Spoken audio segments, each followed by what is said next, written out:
بالله يا غالي.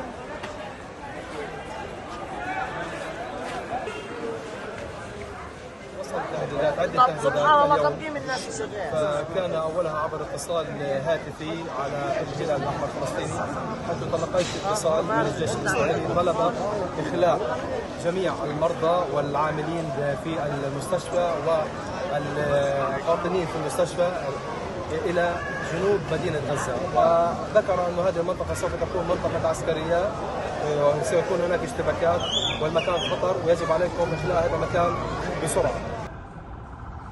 يوم السبت من اول ما صارت الاحداث واحنا هنا وجالنا بيجي حوالي 6 تهديدات للمستشفى. قلنا لهم يا عم نطلع هاتوا لنا مناطق امنه بنطلع من المستشفى. فيش منطقه امنه في عندهم لا في الجنوب ولا في غزه.